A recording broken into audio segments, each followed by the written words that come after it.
Boa tarde, queridos. Graça e a paz do Senhor seja sobre sua vida. Nessa sexta-feira, finalzinho de tarde, dia 22 de maio, e quero convidar você para a gente meditar juntos no Salmo 31, Salmo de Davi. Tem dias que as coisas parece que não andam muito como a gente desejaria, né? Tem dias que são mais difíceis, mais pesados para a gente enfrentar, né? Algumas tribulações que a gente enfrenta durante o dia, algumas surpresinhas desagradáveis que vão muitas vezes fazem com que o nosso dia se torne um dia desagradável. Aí o Senhor, demonstrando toda a sua graça, o seu cuidado, o seu amor por nós, Ele faz com que usa algumas pessoas que nos amam, algumas pessoas que têm carinho por nós, e Ele usa essas pessoas como instrumento para demonstrar todo o seu cuidado e a sua graça e dizer: olha, eu estou aqui, eu amo você, você não está sozinho. Hoje o Senhor fez isso comigo, né?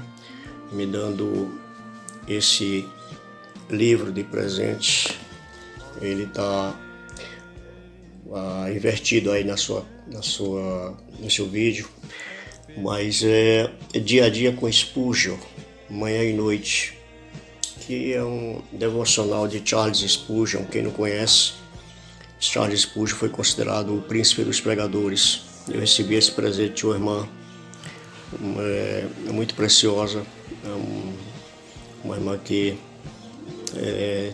tem sempre demonstrado o seu cuidado, suas orações por mim, e eu louvo a Deus porque eu sei que isso é uma forma de Deus estar demonstrando o seu cuidado comigo, com a minha família. Mas vamos ao Salmo que eu escolhi para compartilhar, Salmo de Davi, e o subtítulo desse Salmo já vai dizendo como é que Davi se sentia quando ele escreveu esse Salmo. O subtítulo é Lamentos e Louvor. E os 3 primeiros versículos, Davi ele começa exaltando o nome do Senhor. Ele diz: em ti, Senhor, me refugio. Eu não seja eu jamais envergonhado, livra-me por justiça. Inclina os teus ouvidos, livra-me depressa. Seu meu castelo forte, cidadela fortíssima que me salve. Porque tu és a minha rocha e a minha fortaleza. Por causa do teu nome me reconduzirás e me guiarás. Então ele começa o salmo exaltando o nome do Senhor, dizendo que o Senhor é sua cidadela, seu refúgio, sua justiça, seu castelo forte, sua fortaleza. E depois Davi começa a derramar a sua alma, a dizer como é que ele estava se sentindo. Aí no versículo 5, queridos, ele diz, ele entrega o seu espírito. Ele diz: nas tuas mãos entrego o meu espírito. No versículo 6, ele expressa sua confiança em Deus, apesar de toda a situação que ele estava enfrentando, dizendo: eu, porém, confio no Senhor. No versículo 7, queridos, ele diz que se alegra na benignidade, pois o Senhor tem sido o Senhor tem visto a sua angústia. Ele diz: eu me alegrarei e me regozijarei na tua benignidade, pois tem visto a minha aflição, conhece as minhas angústias, as angústias da minha alma. E no versículo 9 e 10, ele faz uma confissão aqui de como ele estava se sentindo deprimido, conturbado, né? A tristeza lhe consumindo. Quando ele diz: compadece de mim, Senhor, porque me sinto atribulado, de tristeza os meus olhos se consomem, e a minha alma e o meu corpo. Gasta-se a minha vida na tristeza, e os meus anos em gemidos. Debilita-se a minha força por causa da minha iniquidade, e os meus ossos se consomem. E, por fim, queridos, ele faz um resumo de como ele se sente. No versículo 12, quando ele diz: estou esquecido no coração deles como morto. Sou como um vaso quebrado. Sou como um vaso quebrado. Amados, o que pode fazer com que alguém como Davi, um um homem poderoso, rico, um homem que era rei de uma potência da época que era Israel, respeitado, amado. O que faz sentir com que um homem desse se sinta como um vaso quebrado? Que mal tão grande pode ter acontecido na vida dele, que mal tão grande pode acontecer na minha vida e na sua vida, a ponto de nos sentirmos como um vaso quebrado. Muitas coisas, amados, podem causar rachaduras na vida de um homem e de uma mulher. Muitas coisas. Muitas experiências negativas, decepções, traumas, traições, muitas coisas que vão acontecendo no decorrer da vida que podem fazer com que a gente vá rachando a nossa vida, e essa rachadura ela vai aumentando à medida que os anos vão avançando. E no caso de Davi, essa rachadura ela é provocada por conta do seu pecado. Ele tinha cometido um pecado terrível e ele estava sentindo um sentimento de culpa muito grande, o remorso, aquilo estava lhe consumindo a alma, porque Davi, ele temia ao Senhor, ele amava ao Senhor. E quando a gente peca e a gente ama ao Senhor, o sentimento, amados, é esse, é um sentimento terrível de culpa, né, que nos consome. Quem não tem temor do Senhor, peca deliberadamente e não sente nada. Mas no caso daquele que tem Deus, que tem o Espírito de Deus, ele sente sim, ele sente que ele fez algo terrível e Davi chega a se sentir deprimido por conta do seu pecado. O pecado trouxe uma consequência profunda na sua vida, a ponto de se sentir tão deprimido. Essas rachaduras, queridos, que acontecem na vida da gente, às vezes elas são bem visíveis. As pessoas olham para a gente e elas percebem que a nossa vida está rachada. Ela percebe que o nosso semblante está triste, ela percebe que a gente não está dormindo, ela percebe que a gente está deprimido. São visíveis. Algumas outras rachaduras, queridos, elas são imperceptíveis, elas estão ocultas. A gente sabe disfarçá-las muito bem, com uma maquiagem, com uma boa aparência, com uma boa roupa, mas elas estão lá, disfarçadas, encobertas, mas elas estão lá, muitas vezes impedindo que a nossa vida flua, muitas vezes impedindo que a nossa vida deslanche, que nós tenhamos uma vida saudável, feliz, impedindo que a gente ame, impedindo que a gente se aproxime do outro, impedindo que a gente perdoe, impedindo que a gente seja feliz. A aflição de Davi era tão grande que ele chega a dizer que até os seus ossos se consumiam, no versículos 9 e 10. Ele diz que de tristeza os meus olhos se consomem, a minha alma e o meu corpo, gasta-se a minha vida na tristeza, os meus anos em gemidos. E no final ele diz, os meus ossos se consomem, como um câncer na nossa alma, que vai nos consumindo dia a dia, né? Ao ponto dele estar se sentindo um inútil, um vaso quebrado. Porque para que serve um vaso quebrado? Para nada, para ser jogado fora, né? E ele chegou, queridos, ao absurdo de perder a alegria da sua salvação.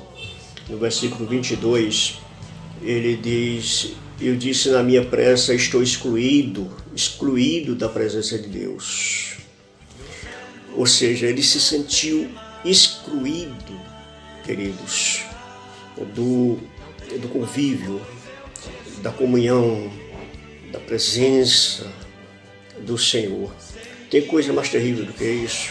Imagine você se sentir excluído da sua família. Imagine você sendo excluído do roda membro da sua igreja. Imagine você sendo excluído da sua roda de amigos. Davi estava se sentindo excluído da presença de Deus. E a nossa tendência humana, falha, queridos, infelizmente, é de nós descartarmos os vasos quebrados. Quando quebra algum vaso na nossa casa, nossa tendência é jogar fora. A gente não tem muita paciência para estar remendando, para estar reciclando, para estar... Não, a gente termina de quebrar e joga fora. É mais cômodo descartar e comprar um outro. Porque se dependesse, por exemplo, dos discípulos de Jesus, a mulher adúltera, ela teria sido apedrejada. Se dependesse dos discípulos de Jesus, Bartimeu, ele teria morrido cego. Zaqueu jamais teria descido daquela árvore. Se dependesse dos discípulos de Jesus, os samaritanos teriam sido consumidos por fogo do céu. Se dependesse, por exemplo, de Jonas, Nínive teria se transformado num monte de cinzas. Porque para eles não passavam de vasos quebrados. Mas, amados, louvado seja o nome do Senhor. Porque o Senhor é o nosso oleiro misericordioso. O Senhor é o nosso oleiro que ele se dá o trabalho de, como diz lá em Jeremias 29, de pegar o vaso que está com defeito e moldá-lo, amassá-lo, colocá-lo no moinho, né, e fazer dele um vaso novo. Deus, ele não age como nós agimos. Lá em Isaías 42, 3, o texto diz que ele não esmiuça a cana quebrada, ou seja, ele não pisa em cima de quem já está no chão. Nas suas mãos, amados, nós somos um vaso que temos a chance de sermos restaurados. Por mais que as rachaduras sejam terríveis, nós podemos ser restaurados. Porque Deus é especialista nisso, de transformar vasos defeituosos, trincados, em vasos novos. Ele é especialista em dar uma nova forma, um novo modelo, uma nova aparência, um novo caráter, uma nova vida, uma nova esperança, uma nova razão para viver.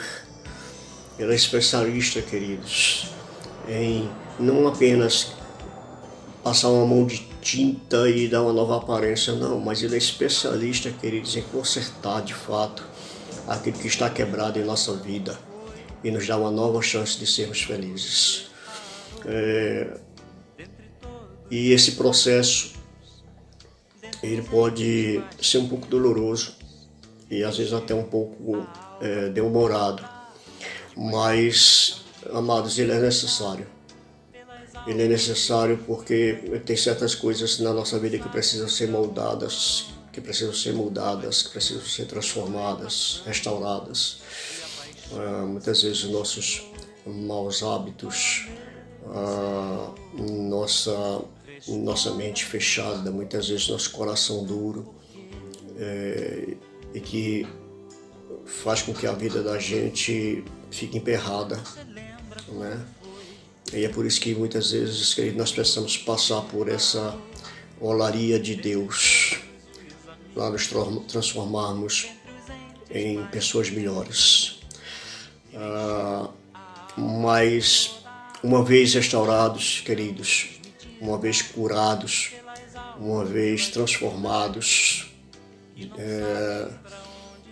uma vez que nós somos purificados pelo sangue de Jesus, e uma vez que o Espírito Santo faz de nós um novo ser, uma nova pessoa, nós estamos prontos para cumprir com o nosso propósito, ou o propósito para o qual Deus nos criou, nos chamou.